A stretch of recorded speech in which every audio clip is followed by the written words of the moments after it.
दिल्लीत सीसीएसची 25 मिनिटं बैठक, सुरक्षेसंदर्भात आणि ऑपरेशन सिंदूरबाबत बैठकीत चर्चा।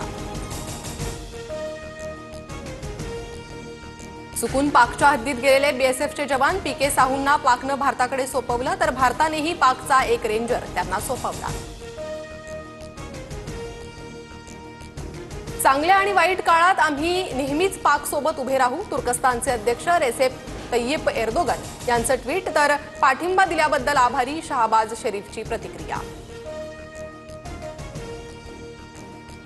पंतप्रधान मोदींच्या इशाऱ्यानंतर पाकिस्तान घाबरला, आम्ही दहशतवाद्यांसोबतचे सर्व संबंध तोडले, पाकच्या एका वृत्तवाहिनीला दिलेल्या मुलाखतीत ख्वाजा आसिफचं वक्तव्य। भारतीय लष्कराच्या ऑपरेशन सिंदूरमुळे पाकचं मोठं नुकसान, स्क्वॉड्रन लीडर उस्मान युसूफ 4 एअरमॅनसह 50 जणांचा मृत्यू, पीएएफची अनेक लढाऊ विमानही नष्ट झाल्याची माहिती।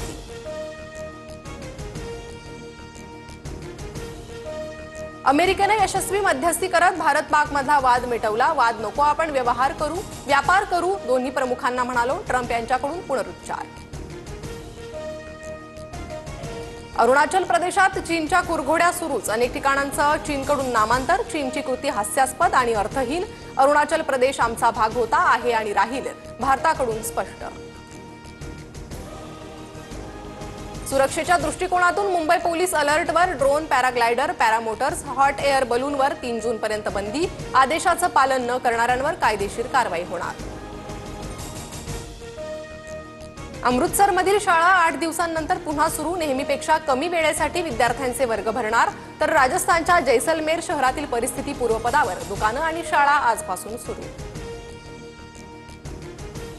पक्षातील गळती रोखण्यासाठी पवारांच्या राष्ट्रवादीकडून एकत्र येण्याचं वक्तव्य, अद्याप एकत्र होण्याचा प्रस्ताव नाही, अजित पवारांचं साप्ताहिक बैठकीत सुतोवाच, सूत्रांची माहिती।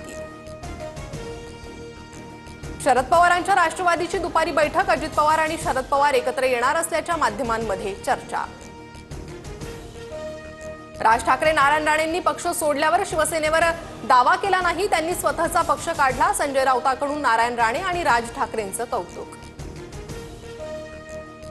ठाण्यात उपमुख्यमंत्री शिंदेंच्या घराबाहेर प्रहार संघटनेचं आंदोलन, शिंदेंचा आंदोलनकर्त्यांशी संवाद, शेतकरी आणि दिव्यांगांच्या विविध मागण्यांसाठी प्रहार संघटना आक्रमक।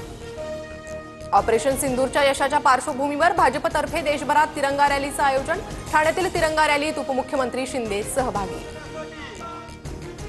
वसई विरारमध्ये बबियाचे माजी नगरसेवक सीताराम गुप्तांशी संबंधित 13 ठिकाणी ईडीची छापेमारी, सीताराम गुप्तांवर ईडीकडून मनी लॉन्ड्रिंगचा गुन्हा दाखल।